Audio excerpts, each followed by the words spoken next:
હાલ રાજકોટથી એક ખૂબ જ દુઃખદ સમાચાર સામે આવી રહ્યા છે। રાજકોટ મહાનગરપાલિકાના સર્વેલન્સ ચેકિંગ દરમિયાન સત્યસાઈ હોસ્પિટલ રોડ આત્મીય યુનિવર્સિટી પાછળ આવેલ ધ ટેડ હબ પેઢીની તપાસ કરતા સ્થળ પર કિચન ફ્રીજ ડિસ્પ્લેમાં જે સંગ્રહ કરેલ ઠંડા પીણા ડેરી પ્રોડક્ટ્સ જેવી આઈસ્ક્રીમ પનીર કેન્ડેટ્સ અને જે મિલ્ક વગેરેનો જથ્થો એક્સપાયરી ડેટ વીતેલ માલુમ પડતા કુલ મળીને અંદાજિત 31 કિલો અખાદ્ય જથ્થો સ્થળ પર નાશ કરવામાં આવ્યો હતો।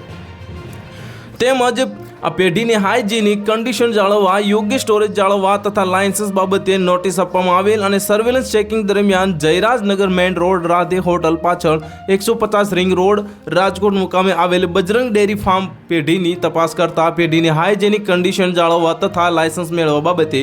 નોટિસ આપવામાં આવેલ હતી।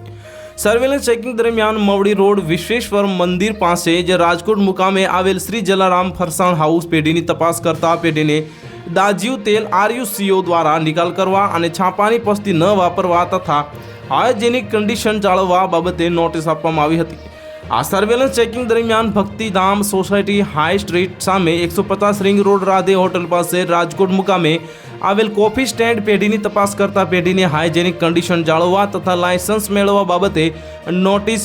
આપવામાં આવેલ અને ફૂડ વિભાગની ટીમ તથા FSW વાન સાથે શહેરના સરકાર જે મેઇન રોડ વિસ્તારમાં આવેલ ખાદ્ય ચીજોનું વેચાણ કરતા કુલ 22 ધંધાર્થીઓને ચકાસણી હાથ ધરવામાં આવી હતી। તો હાલ માટે આટલું જ, મળીશું નવી અપડેટ સાથે। જો તમને અમારા વિડીયો પસંદ આવતા હોય તો વિડીયોને લાઇક કરી દેજો, ચેનલ સબસ્ક્રાઇબ કરી બાજુમાં આવેલા બેલ આઇકનને દબાવી દો, જેથી તમને આવા સમાચારની અપડેટ મળતી રહે।